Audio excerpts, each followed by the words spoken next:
¿Qué tal? ¿Cómo le va? Muy buenas noches. Bienvenidos a una nueva edición de Objetivos por Canal C de Cablevisión. Como es habitual, los sábados a las 20-30 horas y la reiteración los lunes de 13 a 14 horas. Una semana muy particular donde lo político y lo económico confluyeron en distintas aseveraciones, críticas, controversias dentro del gobierno nacional y la oposición. Naturalmente que el hecho fundamental en lo político fue el pedido de detención del ex secretario de Transporte de la Nación, Ricardo Jaime, sobre las últimas horas del viernes, la exhibición de prisión por parte de la Justicia Federal Nacional y la Justicia Federal Provincial. Pero también el caso del hombre que podría dirigir el ejército en la República Argentina también ocupó el centro de atención a raíz de las denuncias que vincularían a Mileni con el pasado de la dictadura militar. Naturalmente lo de Chevron YPF marcó también un punto controversial entre lo que es la política, el contenido ideológico, la decisión tomada y el aspecto contradictorio que puede significar se vea el vaso medio lleno, medio vacío, visto desde el lado del oficialismo o de la oposición. Es decir, contradicciones ideológicas, aquella reestatización, haber eliminado la influencia de los españoles precisamente en YPF y ahora acordar con Chevron va a ser uno de los temas que vamos a tratar esta noche con un doctor en ciencias geológicas y con el exsecretario de Energía de la Nación, Raúl Oloco. Va a estar también José Arnoleto, con el que vamos a hablar de economía, y va a estar Alfredo Blanco directamente desde Suiza en una de las últimas intervenciones, porque creo que ya la próxima semana lo vamos a tener con nosotros. Vamos a los auspicios. Cuando regresemos, Alfredo Blanco directamente desde Suiza.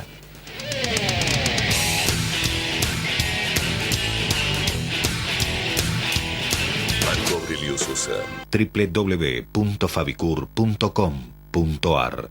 Consejo Profesional de Ciencias Económicas. Gama. Juntos hacemos futuro. Instituto San Agustín. IMIX. CIAFA. Centro Robles.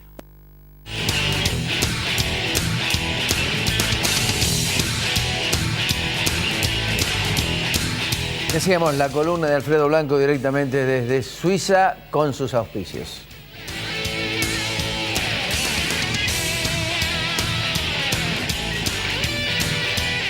Colector. Junto a Rentas. Trabajando por el futuro de los cordobeses. El defensor del pueblo al servicio de todos. Reclamos y consultas 0800-777-0337. Tucumán 25, tercer piso, Córdoba. www.fabicur.com.ar. Marco Aurelio Sosa. Defensor de los derechos de las niñas, niños y adolescentes de la provincia de Córdoba. República de Chile sin número, Parque Sarmiento, Córdoba. Teléfono 0351-598-7620 al 25. Avanzan obras en los barrios. El intendente Ramón Mestre inauguró las obras de repavimentación realizadas en 33 cuadras de los barrios Alejandro Carbó y Santa Rosa, donde viven más de 10.000 cordobeses. Cumpliendo con el compromiso asumido con los vecinos, sigue en marcha el plan de pavimentación, repavimentación y bacheo en los barrios Los Sauces, Los Eucaliptus, Nicolás Avellaneda, Ciudad Evita, Parque República, Villa Unión, Industrial, Quebrada de las Rosas y Don Bosco. Mestre destacó la necesidad de seguir recuperando la infraestructura básica en los barrios que durante muchos años estuvieron relegados, ordenando y trabajando. En eso estamos, Municipalidad de la Ciudad de Córdoba. ¡La Muni!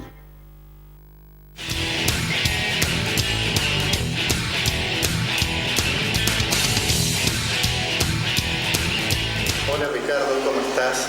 Bueno, probablemente es la última columna antes de volver a Córdoba. Estamos en la Facultad de Ciencias Económicas, en una de las partes del edificio de la Universidad de Neuchâtel.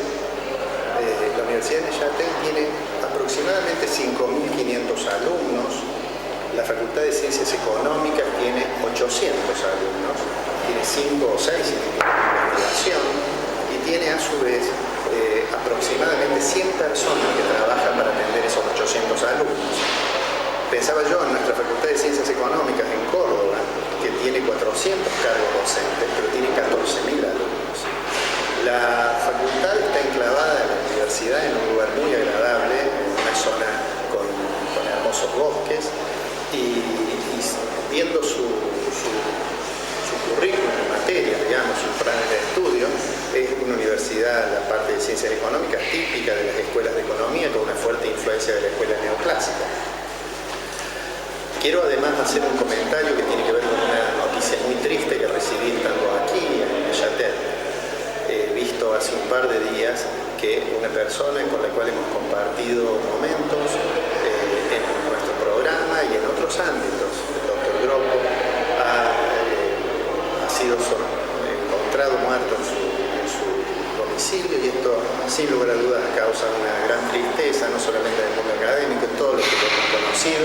He leído el comunicado de la Universidad Católica, de la decana de Ciencias Políticas, y seguramente vos, Ricardo, como yo, como mucha gente del canal que lo conoció, sabe de sus condiciones no solo intelectuales sino personales, lo cual nos ha llenado de congoja. Vamos al tema económico.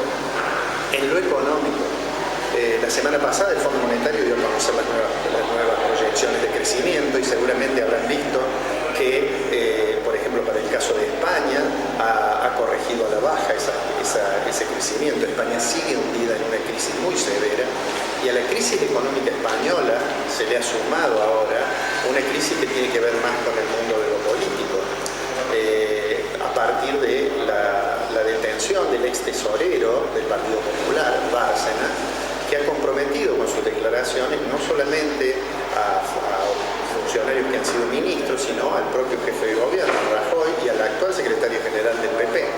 La situación en España es realmente compleja, no solamente en lo económico, también en lo político. De hecho, el Partido Socialista está pidiendo que vaya a la Cámara Rajoy a explicar si ha habido financiamiento irregular de las actividades del Partido Popular. Y ha amenazado el Partido Socialista con hacer lo que se llama una moción de censura sobre la primera autoridad, que es Rajoy. Seguramente en esta semana vamos a tener nuevas consecuencias de esa crisis. En lo económico, España sigue en una situación realmente crítica. En general, en Europa, Portugal, España, Grecia, en fin, los países que entraron primero en la crisis siguen con una crisis muy severa. Aquí en Suiza la crisis no se siente prácticamente, si bien el crecimiento de Suiza es no más del 1% por año, pero las vinculaciones de Suiza con Alemania son muy fuertes, y en tanto la economía alemana sigue siendo la economía poderosa que es, seguramente Suiza va a seguir funcionando razonablemente bien. Además, Suiza acaba de firmar un acuerdo, un tratado de libre comercio con China. Luego de 6 años de discusiones, ha firmado ese acuerdo ya hace unos 10 días. Muchos analistas creen que la estrategia de China de firmar el acuerdo con Suiza es, además de obtener las ventajas arancelarias que supone el acuerdo bilateral, llegar con Suiza es llegar también de alguna manera a los países europeos. La idea es de que probablemente este sea la punta de lanza, como le llamó algún periódico, de China para entrar más fuertemente a Bruselas, a la Unión Europea. Finalmente, un comentario sobre Argentina. Se ha confirmado algo que decíamos nosotros en programas anteriores, Ricardo, respecto de que el CEDIM, ese título que fue planteado para que supuestamente ingresaran entre 4 y 5 mil millones de dólares, se exteriorizaran voluntariamente de dólares no declarados, hasta ahora claramente los datos muestran de que no ha sido lo que el gobierno esperaba. El gobierno seguramente va a seguir intentando de que funcione el instrumento, pero los efectos sobre la cuestión macroeconómica creo que van a seguir siendo muy tenues. De todos modos, el gobierno va a tener la posibilidad de dar algunas buenas noticias, olvidarse por un momento de los CEDIMES, insistir mucho en que el acuerdo con la petrolera, con Chevron, es un buen acuerdo, aunque hace un año estaba dentro de las compañías que el gobierno no quería. Pero finalmente, como el año pasado fue un año macroeconómicamente muy débil, seguramente los datos de crecimiento del PBI de este año versus el año anterior le van a dar la posibilidad al gobierno de animar esperanzas de que la economía salga de esta situación de relativo estancamiento. seguramente antes de las elecciones, por allá por septiembre, vamos a tener los datos del primer semestre y esos datos van a decir que la economía en 2013 creció en relación a 2012. Pero recordemos eso, es en relación a 2012 que no fue buena. Ricardo, te saludo, espero la semana próxima estar en Córdoba y compartir el programa el próximo viernes. Te mando un abrazo grande y le agradezco mucho a los técnicos del canal lo que hacen para intentar que desde Suiza, desde Neuchâtel en este caso, salga lo mejor posible. Hasta el próximo programa.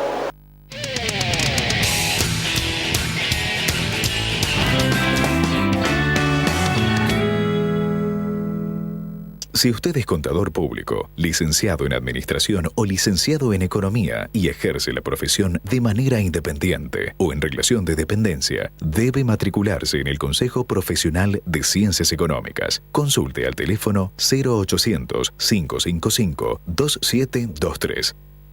Marco Aurelio Sosa, 53 años liderando en Caños de Acero.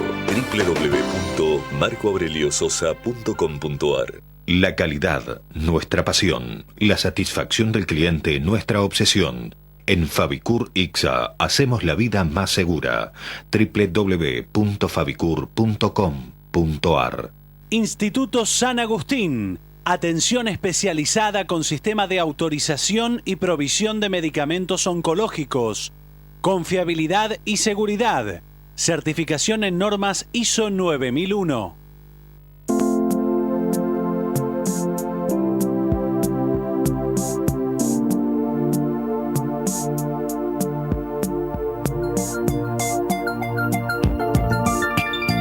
Hay un antes y un después en tu manera de ver las cosas.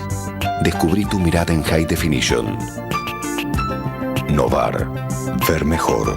Es posible.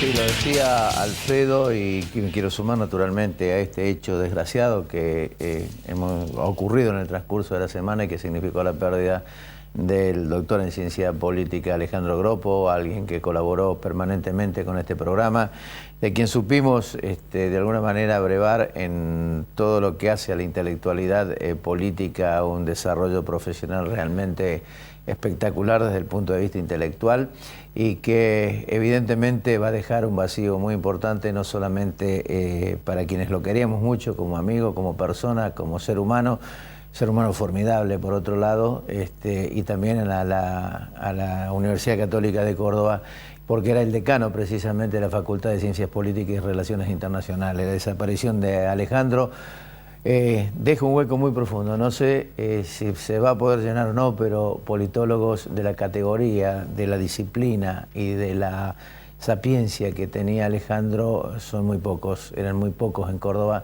y lamentablemente el deceso de Alejandro no solamente nos produce congoja, además de la consternación y el azoramiento por su desaparición, sino también el reconocimiento a alguien que en vida ha sido uno de los profesionales más serios en esta materia y también naturalmente las condolencias a su familia. Chevron y YPF, acuerdo contradictorio no, Ricardo Astini, doctor en Ciencias Geológicas, está con nosotros. Ricardo, gracias por venir. Gracias a usted por la invitación y buenas tardes. Chevron hace el negocio, lo hacemos nosotros. ¿Y qué es lo que se va a lograr conseguir con esta asociatividad? Bueno, mire, esa posiblemente sea una pregunta que le debería hacer a un político. Yo, desde el punto de vista técnico, me parece que es un buen negocio para los argentinos, más allá de que la compañía puntual sea Chevron o cualquier otra. Chevron en particular es una compañía que maneja historia y maneja tecnología vinculada directamente con este tema. Es una compañía que uno podría decir es una compañía internacional de punta, de la cual si hubiera que dudar, no estaríamos dudando, digamos, en las cuestiones tecnológicas de exploración, explotación, extracción, sino posiblemente en la aplicación de las leyes, que sería en lo que los argentinos deberíamos estar preocupados. Yo creo que el negocio es claro para la Argentina, en el sentido de que hoy por hoy la importación de gas nos sale muy caro como país, el gas está muy barato. muy subsidiado y sale carísimo la importación, y creo que este tipo de emprendimientos permitiría ubicarnos, digamos, o por lo menos llegar o tender a llegar al autoabastecimiento de gas, que es algo que hace unos años parecía un sueño, y creo que con este tipo de convenios puede pasar a ser una realidad. ¿Esto implica de alguna manera la posibilidad de que se solucione el déficit que en materia energética tiene la República Argentina? Sí, sin duda. O sea, la matriz energética es compleja y tiene muchas aristas. Particularmente el tema gas, industrial, ¿no? Y el tema sí, social, que tiene mucha repercusión en ese sentido, ¿no? Sí, sin duda. O sea, digamos, cualquier desarrollo sustentable tiene muchas aristas y la social es una de las primeras y por ahí la más atendible. Pero dentro de la social está la necesidad de la gente de calentarse, de moverse, de utilizar infraestructura y de utilizar tecnología, y todo eso es indisoluble con los recursos energéticos hoy por hoy. Entonces yo creo que, digamos, que la ventaja de avanzar sobre el gas implica, desde el punto de vista ecológico, mega ecológico a nivel del planeta, la utilización de uno de los hidrocarburos más limpios, de los que menos residuos tienen. Si nosotros hablamos de explotación de carbón o de explotación incluso de petróleo, tiene mucho más residuos, así que el efecto de contaminación del aire es mucho mayor. ¿Qué se puede encontrar en ese lugar? Bueno, de acuerdo a tus estudios. Cuando uno habla de ese lugar, en realidad la cuenca neuquina es muy vasta, es una región que geográficamente más o menos coincide con la provincia de Neuquén. Entonces, desde el sur de Mendoza, más o menos la localidad de Malargüe, que por ahí todo el mundo la conoce por las leñas, hasta el río Limay, tenemos un desarrollo vasto de esta unidad formacional. Desde el punto de vista técnico, una formación es como si fuera un intervalo geológico representado por cientos de metros de espesor de rocas sedimentarias, interestratificadas con otras, muy rico en materia orgánica. En este caso estamos hablando de una unidad del Mesozoico, de terminaciones del Jurásico, aproximadamente unos 145 millones de años de edad. En aquel entonces era una región marina ocupada por el mar y había mucha productividad orgánica, y toda esta materia orgánica fue enterrada junto con sedimentos granos muy finos para formar esta formación que prácticamente está en el subsuelo de todo Neuquén. Pero ¿qué pasa? En la región más cordillerana, esta unidad está incorporada dentro de la cordillera y expuesta, o sea que uno puede ir a verla, a estudiarla, y en la región más interna, hacia el interior de Argentina, está en el subsuelo. Ahí en el subsuelo, cuando llega a profundidades del orden de 2.000, 3.000, 4.000 metros de profundidad, tiene una madurez, un grado de madurez suficiente como para que esa materia orgánica entrampada en la roca de grano fino entregue un hidrocarburo que a esa temperatura va a ser gas. Si fuera menos profundidad, a menor maduración térmica puede haber petróleo, pero a mayor maduración térmica, generalmente ese hidrocarburo se transforma en un hidrocarburo gaseoso y lo que tenemos es gas. Bueno, toda esta región del este de Neuquén, estamos hablando, digamos, de una porción muy vasta en kilómetros, más de 30.000 kilómetros cuadrados de la parte, digamos, de lo que sería el engolfamiento neuquino, toda esa zona está apta para desarrollar este tipo de trabajos. El caso de Loma de la Lata y el caso particular de este convenio, por lo poquito que yo he podido leer desde lo que se conoce, es un porcentaje mínimo, hablando de un 3% de toda esta vasta región, que es lo que se está negociando dentro de esta primera etapa de convenio para explotar. ¿Vos tenés fotos de esos? Sí, tengo fotos, tengo varias fotos, traje algunas fotos que... Y por ejemplo, o sea, me interesaba, digamos, como para informar a la gente de qué estamos hablando a nivel de tiempo geológico. La era secundaria es más o menos alrededor de 140, 150 millones de años de edad, es el momento en el que se está desarrollando esta formación que se deposita. Es el momento en donde estaban surgiendo todos los dinosaurios que todo el mundo conoce, ¿no? Todos se acordarán de la película Jurassic Park. Bueno, más o menos ese es el intervalo geológico del que estamos hablando. La cuenca neuquina es esta región del oeste argentino. Fíjense que este es más o menos el perímetro de la provincia de Neuquén, y dentro de la cuenca neuquina hay un desarrollo de rocas sedimentarias de miles de metros de espesor. En particular, dentro de esos 10.000 metros de espesor, que más o menos tiene el espesor de rocas sedimentarias, hay varios intervalos, que son estos que están con banderitas rojas, que tienen interés económico porque en eso se desenvuelven las rocas que tienen anomalías con mucha materia orgánica. En particular, esta banderita que está acá es la que está representando la formación Vaca Muerta. La formación Vaca Muerta en un corte, si hiciéramos en la cuenca de Neuquina, que es este corte que está acá, un corte este-oeste, esto es como si estuviéramos viendo un corte de la geología del subsuelo. Entonces hay todo un intervalo que es muy importante dentro del Grupo Mendoza, que está ocupado por esta formación. ¿Qué es una formación? Ahí estamos viendo sobre el río, sobre digamos, un afluente del río Colorado, el Río Grande, digamos cómo luce la unidad. Esta fue una foto tomada hace un par de semanas, por eso ya hay nieve, claro. Y fíjense que ahí se ven todos los estratos de la unidad sedimentaria dentro de la región cordillerana. Acá ya hay una camioneta como para que ustedes vean de escala, ¿no? Pero fíjense, esta unidad que está abajo, ven que hay una estratificación muy fina donde está la ruta, luce muy distinto de esta formación que hay arriba. Las formaciones son como cuerpos de roca con características particulares. En particular, Vaca Muerta es una unidad que luce así, muy oscura, y en realidad, aparte de ser muy oscura, tiene estratos muy delgados, si vamos a comparación de la que está arriba. Por ejemplo, en este caso, formación Vaca Muerta es la de abajo, la de arriba tiene otro nombre. Si hacemos una aproximación, esta es una piqueta, que es un elemento de trabajo, es como un martillo, igual que un martillo de tamaño, estamos hablando de unos 30 centímetros.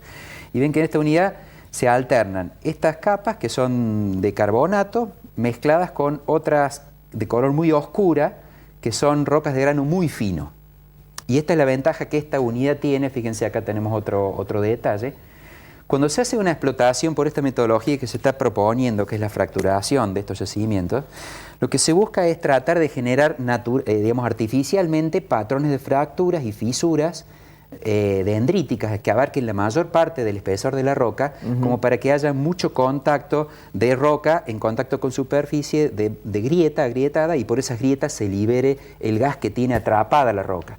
Las rocas, cuando son de grano grueso, se pueden comportar como reservorios convencionales, pero cuando son de grano fino no lo largan, no lo liberan el petróleo, porque entre poro y poro no hay conectividad. Claro. Entonces, para aumentar la conectividad se aplican estos métodos de fracturación, que son métodos que se sobreimponen a las clásicas perforaciones que todos conocemos. O sea, una perforación vertical puede derivar en una perforación horizontal. Actualmente se hacen muchos pozos horizontales. Tengo, si quieren, un dibujito. Esto, por ejemplo, si quieren ver, esto por ejemplo es la posición de la cuenca neuquina, como a donde estaba para cómo lucía la Tierra durante el Jurásico. Fíjense que está marcada en los mapas mundi, digamos, de la evolución geológica. Así era el desarrollo de la cuenca. Estos son los intervalos de interés económico, básicamente, del modelo geológico.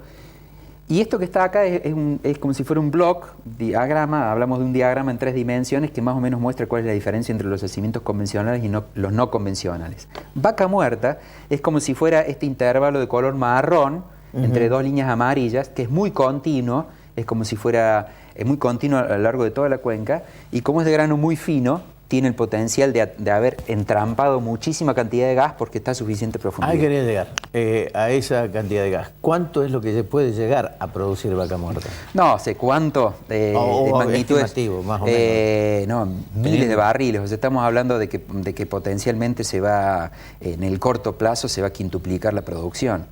Y fundamental, sí, por supuesto, de gas, pero también como el gas que se recupera, un gas húmedo, también hay una buena proporción de hidrocarburos, de petróleo asociado con ese gas. O sea, hay distintos tipos de gas. Cuando uno habla de yacimientos de gas, pueden ser de gas seco, gas húmedo o incluso un gas condensado. Pero lo interesante es que acá, dependiendo de la profundidad, a veces estamos dentro de la ventana del gas y otras veces hay como subproducto también una buena cantidad de petróleo.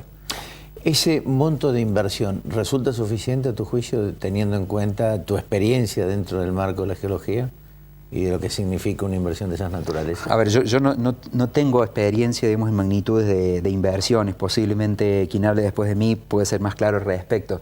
Lo que yo puedo decir es digamos, hablar de los montos aproximados digamos, que cuesta una perforación.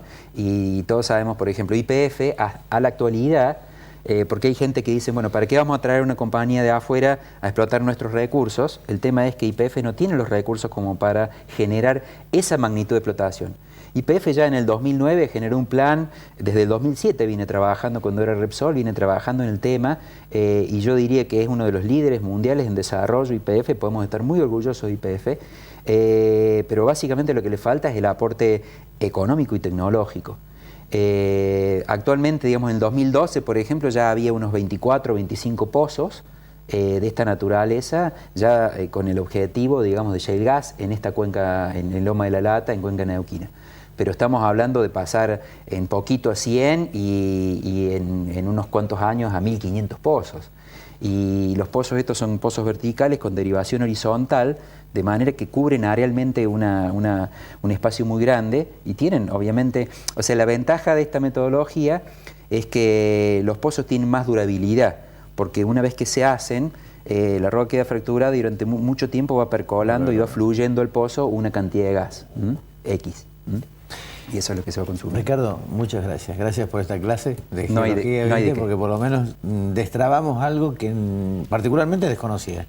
Y creo que en la mayoría de los televidentes le aporta de algún tipo de claridad en cuanto... Sí, yo creo que básicamente lo que hay que ser muy cuidadoso es que cuando uno habla de estas herramientas y todo, digamos, ser cuidadoso en el enfoque que se le da a la información, porque hay mucha información y mucha desinformación que genera miedo y es natural que lo genere, pero estas tecnologías son actualmente muy seguras y si se las cuida y si las protege y si el ciudadano está detrás del cumplimiento de las leyes, creo que tenemos una muy buena oportunidad. Ricardo, muchas gracias por venir. Cuando regresemos, el ex secretario de Energía de la Nación, Raúl Oloco, está con nosotros. Con él vamos a dialogar también el tema.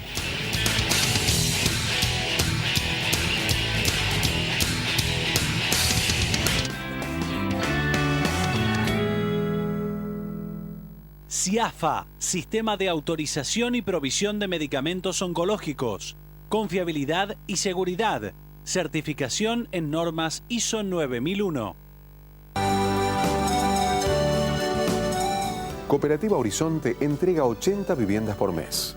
El propio asociado maneja sus plazos, en promedio 4 años para adjudicarla y otros 6 para cancelarla, aunque también puede adjudicarse de forma inmediata. Sin intereses, hipoteca ni cuota rígida, aplicándose mecanismos de flexibilidad ante dificultades económicas del asociado. Estuvimos 3 años sin pagar, pero por eso nos llevó 6 años. Si no, lo hacíamos en menor tiempo. Y a partir de ahora, calculamos unos 6 años más hasta terminar de pagar nuestra casa. Que no se va tantos años como en otros casos, que son 25 o 30 años. Cada hombre, cada niño merece un hogar, una casa. IMIX, Sistema de Autorización y Provisión de Medicamentos Oncológicos. Confiabilidad y seguridad. Certificación en normas ISO 9001. Restaurante y Marisquería Anastasia. ¿Necesitas festejar? Pensá en el Arrabal. Belgrano 899. Reservas 460-2990.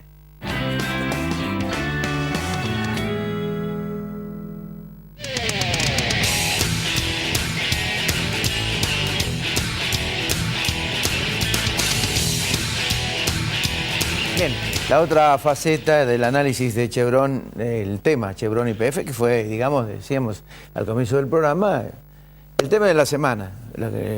Digamos, de un lado y del otro la controversia existió. ¿Es un acuerdo contradictorio? Se lo vamos a preguntar a Raúl Oloco, ex secretario de Energía de la Nación. Gracias, Raúl, por venir. Gracias a usted. No es ningún acuerdo contradictorio. O sea, en todo caso es contradictorio para el gobierno, ¿sí? Porque ojalá hubiera muchos Chevron dispuestos a invertir en Vaca Muerta. Lo que pasa que creo que esto es un acuerdo de necesitado y tiene patas cortas. Y le voy a explicar por qué a mi juicio es de necesitado. O sea, YPF, a través de esta contradicción que tiene el gobierno, que de alguna manera no deja que ninguno que opere en Argentina en este rubro energético pueda sacar mínimamente las utilidades pactadas, no logra inversores. Entonces, en este momento, YPF necesita mostrar, como si esto fuera la solución, un acuerdo de 1.500 millones de dólares cuando todo el mundo habla de una cifra bastante real, que es para llegar al abastecimiento energético de gas, no antes del 18, porque son proyectos de larga maduración, necesitamos no menos de 60.000 millones de dólares. Por eso que yo digo que ojalá muchos Chevron vengan a Argentina. Es más, están en la cuenca neuquina en estos momentos, está Shell, está Petrobras, están todos, y ninguno se mueve. Y nos hemos venido a asociar con alguien que tiene mucha tecnología al respecto, pero que viene de estar en retirada en Argentina. O sea, YPF disminuyó en los últimos tiempos prácticamente el 50% de lo que es extracción. Estamos hablando de extracción, ¿no? Y Chevron más o menos en el 40%. Entonces Chevron también necesita de YPF porque tuvo hace poco un drama ambiental bastante serio y que al embargarle los activos en Argentina le trajo bastantes problemas internacionales. Entonces creo que es bueno asociarnos, pero con absoluta transparencia, no de esta manera donde nadie conoce absolutamente nada. Por eso yo me atrevo a decir que es un acuerdo de necesitado. Ahora, en ese acuerdo necesitado, ¿es prioritario o no desde el punto de vista, digamos, estratégico, mirando el futuro, teniendo en cuenta la falencia y el déficit que tiene Argentina en materia energética? No cabe ninguna duda. Aproximadamente estamos hablando de reservas comprobadas, porque Neuquén en ese sentido trabajó en forma extraordinaria, que dicen algunos expertos que nos llevaría con el tiempo a 10 veces las reservas comprobadas actuales de gas.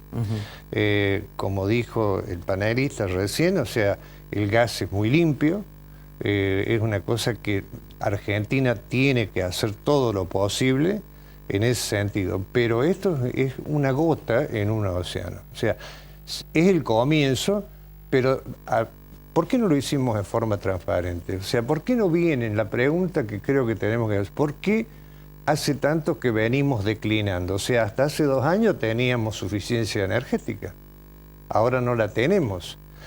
Toda la producción, sobre todo la de gas, ha caído en una forma caótica. Entonces, si yo convoco a alguien, y convoco a todos, porque las sumas que hacen falta para sacar este gas no convencional asociado al petróleo es muy grande. Es decir, la sospecha tuya está planteada en función de que se hace solamente con una sola empresa, cuando en Neuquén hay 5 o 6 empresas explotando. Están todas. Está Apache, está Shell, está Petrobras, o sea, están los chinos. ¿Y por qué no se hace, a tu juicio? Porque básicamente no están dadas las condiciones para que las empresas estén dispuestas a invertir. Entonces, esto que se quiere mostrar, porque siempre somos un poco quiero o no quiero, o sea, el gato florismo, como dijo nuestra presidenta en el Chaco. Claro, o sea, queremos convocar a la inversión porque de paso nos estamos desangrando con las importaciones de combustible y de gas sobre todo, pero no tanto, o sea, no blanqueamos la necesidad que tenemos los argentinos de explotar vaca muerta. Por eso este acuerdo, y aparentemente por como se ha hecho, tiene olor a vaca muerta. Ahora, a tu juicio, ¿qué es lo preocupante del contrato en sí mismo o del acuerdo en sí mismo? No se conoce prácticamente nada.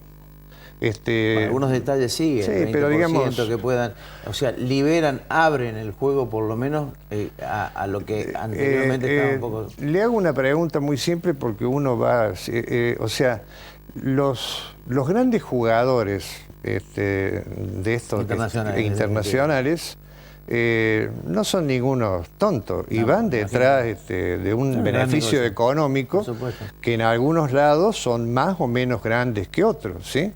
Entonces, si no invierten es porque no están dadas las condiciones, porque hay 3 señores que le dicen cuánto van a ganar, cómo van a llevar sus utilidades o si no las van a poder llevar. Ahí creo que está el quid de la cuestión. Le hago una sola pregunta. ¿A qué dólar va a entrar las inversiones de Chevron? porque YPF no tiene un peso. ¿Sí? Entonces usted se asocia con alguien que trae tecnología y plata. O sea, hay medidas que son muy buenas, que ojalá se sigan profundizando. Hay cosas que hacen a vaca muerta, como por ejemplo ha salido ahora un decreto que este mismo gobierno hace 3 o 4 meses atrás había elevado los derechos de los equipos para perforar, sobre todo estos no tradicionales que no se hacen en el país, a un 35%. Hace 2 días atrás sacaron un decreto que en algunos casos llevan ese arancel de importación al 0% y en otros al 14%. Eso es una buena señal, o sea, es una buena señal de decir, señores, queremos sacar lo que tenemos. Yo le hago, por eso uno, ver para creer. En ENARSA, y acá pasamos a otro tema que es fundamental para Argentina, ENARSA tiene toda la cuenca marítima de Argentina. ¿Y por qué no la explotamos? ¿Y por qué el otro día Uruguay ha hecho un acuerdo con Total para perforar en la plataforma submarina? Porque si bien el futuro es de no convencional, creo que todavía nos falta mucho por hacer en la parte tradicional. Y en esa parte tradicional, a tu juicio, ¿qué es lo que hay que hacer?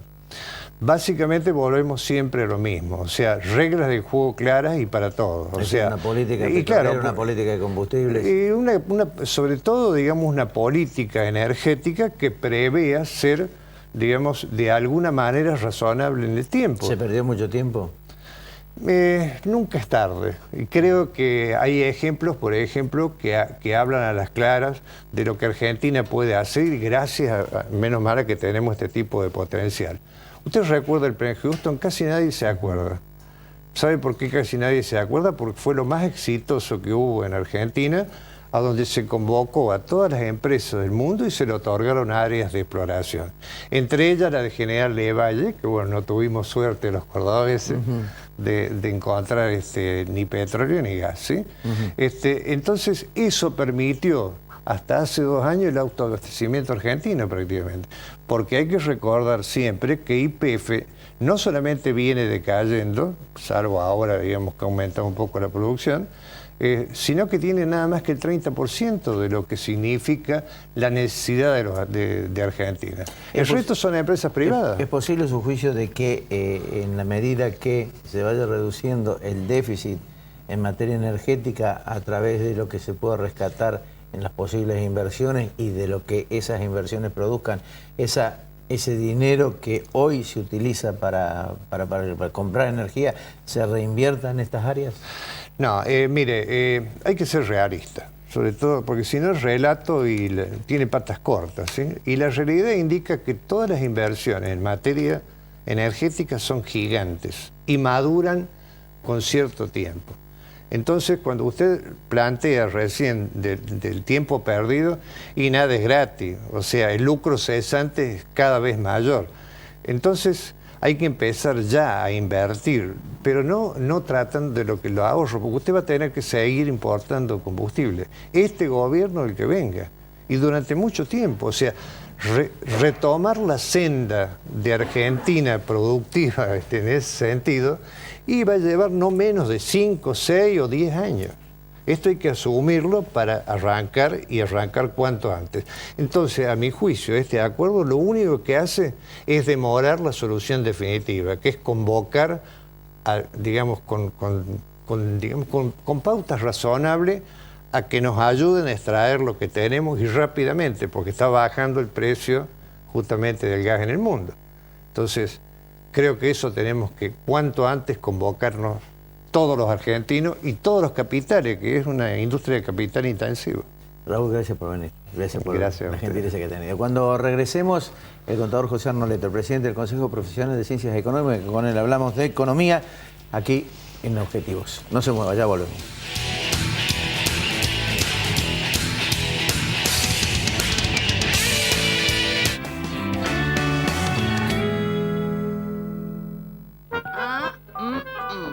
Hola, mi amor. Ay, Susana, no lo puedo creer. Con mi mi familia estábamos esperando que nos llamaras. ¡Ay, qué suerte! Te quiero decir que ya te podés mudar a Ciudad Gama. Mirá todo lo que van a tener. 16 hectáreas de espacio verde en un barrio privado con seguridad las 24 horas del día. Juegos para los chicos, piletas, asadores, paseos comerciales y balcones con vista a las sierras. Para vivir en Córdoba, elijo Gama. Gama. Juntos hacemos futuro. ¡Qué bárbaro! Es el emprendimiento más grande del interior del país. Centro Robles, un centro integral de diagnóstico cardiológico no invasivo. Larrañaga 94, segundo piso, 0351-460-1400 o 460-1700. Uriel Gacero, fisioterapeuta, kinesiólogo. Reina Hada Peluquería. Hernán Lépez, herrería artística. Rejas, verjas, soldaduras a domicilio. Teléfono 0351-152-072-620.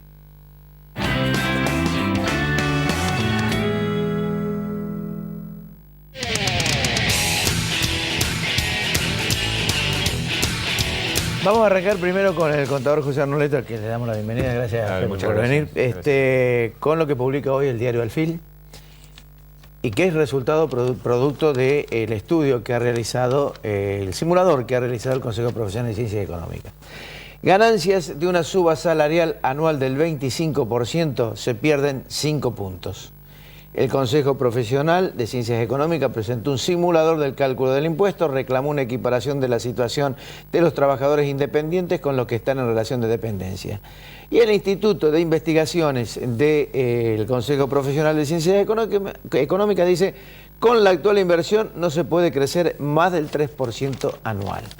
Mayo contra mayo, 7.9 anunció la presidenta, 4.9 es el que sería el interanual.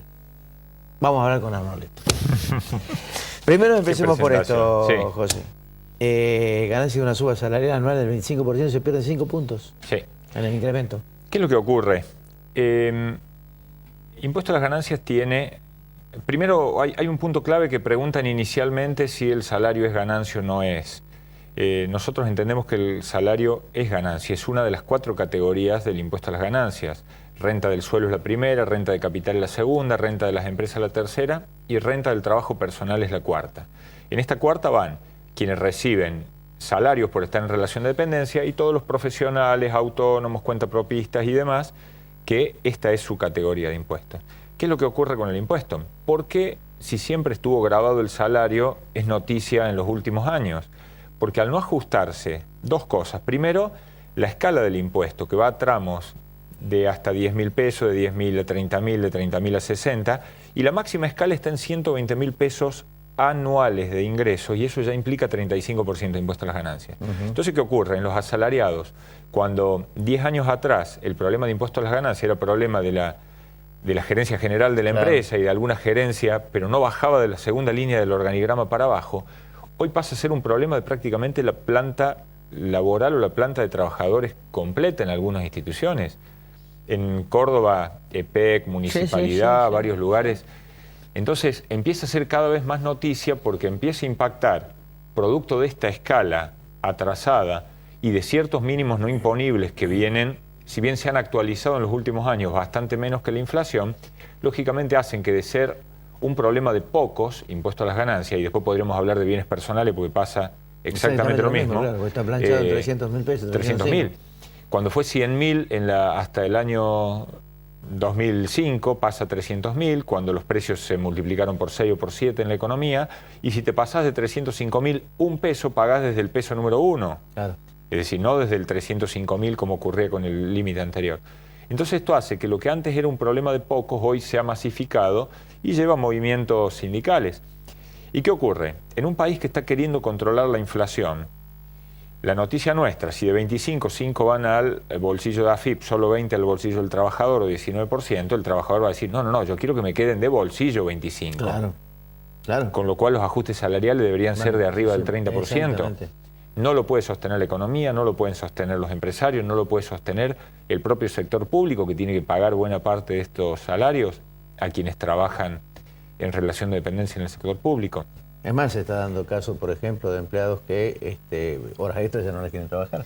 Claro. Porque se la poda... Hay un planteo de decir, che, se lleva todo, y lo cual es mentira y hay que hablarlo claro. Es decir, lo máximo que se te puede llevar el impuesto va a ser el 35%. Es decir, el que diga, no, yo al cambiarme cambié de escala y pasan a llevarme todo lo más que gano, no está diciendo la verdad. Es decir, lo que sí, como la alícuota del impuesto es progresiva, voy a ir cambiando de escalas a medida que vaya aumentando mi ingreso. Claro. E ingresos que el año pasado tributaban con una escala del 9, ahora están tributando con una escala del 13%, claro. Y así sucesivamente, lo cual va agravando este efecto progresivo del impuesto. Vamos a la segunda parte. Sí. Con la actual inversión no se puede crecer más del 3%, estuvimos hablando con Oloco recién sobre el acuerdo Chevron y YPF, pero dice, no hay inversión, decía Oloco, claro. Particularmente en el tema energético. Sin duda, no olvidemos que la inversión es la otra cara del ahorro, es decir, ¿de dónde sale el dinero para invertir? Sale del dinero que alguien deja de consumir para decidir ahorrar. Así es. En economía básica hablamos de la propensión marginal al consumo y al ahorro. De cada un peso que yo recibo, cuánto destino a consumir y cuánto a ahorrar. Lo que parte de la gente destine a ahorrar va a ser el dinero que otro vaya y pida en ese banco donde alguien lo ahorró, o el que lo ahorró comprando un bono es porque alguien emitió ese bono, puede ser el Estado, puede ser el sector privado, y es el dinero que va a parar a inversión. Lógicamente, ¿qué hace falta en esto? Credibilidad. ¿Por qué? Porque cualquier actor económico actúa en función de expectativas. Si yo tengo expectativas de que mi dinero, si lo guardo, se va a desvalorizar, lo gasto, no lo guardo. Entonces eso genera la sensación de que la economía funciona bien porque toda la gente está consumiendo y está gastando, pero eso va en desmedro de una capacidad de ahorro. La inversión, que está en valores de arriba del 20% del Producto Bruto Interno. ¿Y por qué mi duda en el planteo? Porque todas las comparaciones van contra el 2001 y ya no vale. No comparemos más nada contra el 2001, porque si no, cualquier cosa suena brillante comparado con el 2001. Entonces, ¿estamos con mejores índices de inversión que a fines de la década del 90? Sí, no cabe duda. Que sea esa cantidad suficiente para sostener un crecimiento de la economía, un crecimiento sostenido, la respuesta es no. Está el estudio que hizo nuestra Comisión de Economía y nuestros investigadores sobre el tema, como está en el estudio de otras instituciones que plantean lo mismo. La economía en general está al borde de lo que se llama la capacidad instalada. De lo que una empresa puede producir y ya está al tope, cuando yo no tengo más capacidad para producir, tengo una unidad de producto y tengo 2 clientes que lo quieren comprar, o fabrico más o le subo el precio. Así es. Entonces, ¿cuándo voy a fabricar más? Cuando siento que en la economía están dadas las condiciones para ampliar mi capacidad instalada. Hoy, al ritmo de inversión que estamos, no vamos a poder crecer a más de un 3% anual.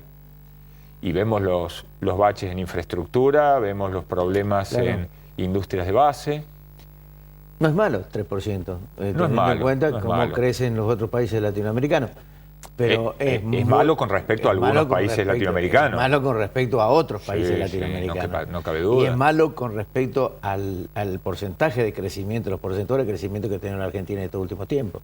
Sin duda, sin duda. Es decir, la foto diría, estamos bien pero vamos mal, parafraseando a otra que decía, estamos mal pero vamos bien. Claro. Es decir, no estamos todavía en una situación catastrófica, pero hay determinados indicadores. Resumía como esto, en una casa cuando laburan 5, cobran 5. Cuando dejan de laburar 2, cobran 3. Entonces hay que achicar.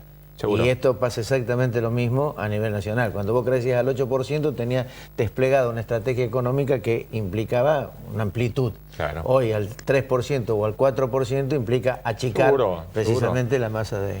A ver, es como que uno venga en el auto a 130 y hay un cartel máximo a 60. Y uno aminora la velocidad, sigue avanzando, pero siente que se paró, siente que ese ritmo de aminoramiento, digamos, uno dice, che, pero no es que estamos yendo marcha atrás. No, pero al crecer menos, con respecto a una inercia que traía la economía, eso va a generar algún tipo de problema. Sin pedirte una definición política sobre el tema, pero sí teniendo en cuenta que estamos a una elección interna de partidos para el 11 y después tenemos naturalmente la elección de octubre. Sí. Ya en agosto se puede llegar a ver o mejor dicho, avisorar qué es lo que puede llegar a hacer el gobierno desde el punto de vista económico, teniendo en cuenta el resultado? Sí, deberían verse algunos movimientos, alguna respuesta a los reclamos sobre ganancias, algún vislumbre con respecto a gravar más la segunda categoría, que es la renta financiera, que se le llama. Esa luz tiene que empezar a aparecer. El tema del éxito o no del blanqueo de capitales tiene que aparecer. Van flexibilizándose algunas cosas para que ese blanqueo pueda tener una cantidad mayor, pero tiene que haber un guiño fuerte al ahorrista, al inversionista, para que estos niveles de inversión aumenten. En Argentina y ese índice es todavía bastante alto porque ahí está metido todo lo que es inversión en construcción, que en realidad mucho de la inversión en construcción no es inversión productiva, no va a equipamiento. En eso el cepo al dólar también complicó, mucho del equipamiento de bienes de capital y equipamiento industrial es importado y quien ha intentado ingresarlo al país ha tenido algún tipo de inconvenientes, con lo cual ese atraso de inversiones. Todo esto debe recibir señales en los próximos meses de parte del gobierno, de los gobiernos, porque no solo es responsabilidad del gobierno nacional, los gobiernos provinciales y locales también tienen su cuota de responsabilidad sobre lo que es el uso eficiente del dinero, porque uno diría, si ahora subimos los mínimos no imponibles y impuesto a las ganancias recauda menos, y de algún lado hay que acomodar la ecuación. Todos los gobiernos, es lo que resulta más sencillo, mientras podemos incrementar los ingresos va todo bien. Si no los podemos incrementar, algo va a haber que hacer para manejar un uso más eficiente de los recursos y gastar mejor, ¿no? ¿A tu juicio el SEDIN fracasó de acuerdo a las expectativas que tenía el gobierno? Por lo menos hasta ahora. Sí, hasta ahora. Siempre en los blanqueos no se puede esperar éxito en los primeros días. Hay gente que espera, especula, a ver cómo va a funcionar, me darán alguna mejora todavía, y eso va a incrementarse sobre el final. Pero en condiciones normales se supone a esta altura que debería haber tenido un éxito bastante mayor, una suscripción mayor y una circulación mayor.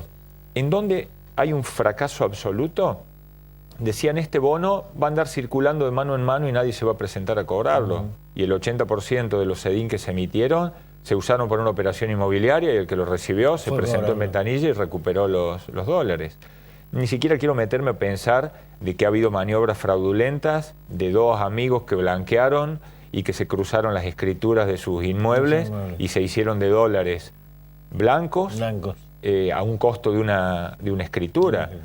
Pero si en realidad esos dólares se esperaba que permanecieran en la reserva del Banco Central, en su gran mayoría eso no está pasando. Vos decías del tema de la credibilidad en materia de inversiones. ¿Se puede dar también en ese sentido que el que venga a invertir no sabe, como decía Loco, a qué dólar invierte y a qué dólar se la lleva?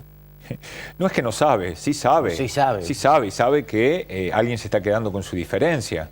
Porque si ingresa un dólar que en el mercado, no solo en el mercado del blue, en el mercado del propio SEDIN, vale algo cercano a los 8 pesos, y cuando se presente con ese ingreso de capitales por el Banco Central le van a dar 5,40, ¿qué fue lo que en algún momento planteó Vale? Mi dinero no está sirviendo cuando yo lo ingreso desde el exterior. Y tampoco es gente, a menos que hoy Chevron ingrese el dinero como diciendo vengo a blanquear dinero, gané este dinero y ahí sí le va a comprar un SEDIN con ese dinero y lo va a vender en el mercado a una cifra cercana a 8. ¿Qué referencia, o mejor dicho, cuál es tu reflexión con respecto a esto de Chevron y YPF? El acuerdo es bueno, lo necesita el país. La pregunta es, ¿por qué un gobierno cambia tan radicalmente de un día para el otro y no dice, no hace un mea culpa? Tampoco espera que nadie se corte las venas, pero decir, miren, realmente pensamos que iba por este lado, nos equivocamos, va por este, o en realidad quitarle la concesión a Repsol. Se podría haber hecho el mismo acuerdo con el operador que estaba en ese momento y no someternos a algo que nos va a implicar un juicio y darle las mismas ventajas, o tal vez se sospecha que mayores, hacen falta detalles del contrato que no trascendieron, que es necesario y es imprescindible. Ni nuestro país, ni YPF, ni todo lo que vaciemos los bolsillos los argentinos va a alcanzar para las inversiones que hacen falta hacerse en esas reservas. Que deberían haber hecho antes, no cabe duda.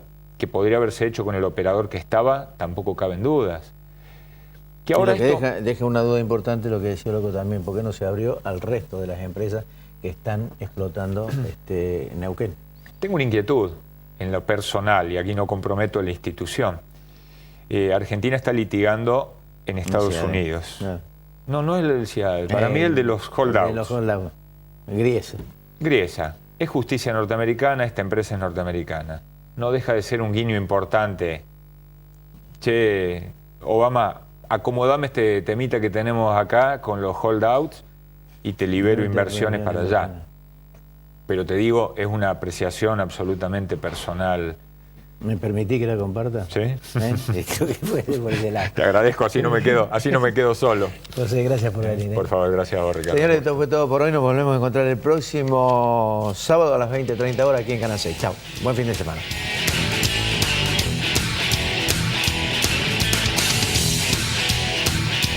Marco Aurelio Sosa. www.fabicur.com.ar Consejo Profesional de Ciencias Económicas. Gama. Juntos hacemos futuro. Instituto San Agustín. IMIX, CIAFA, Centro Robles,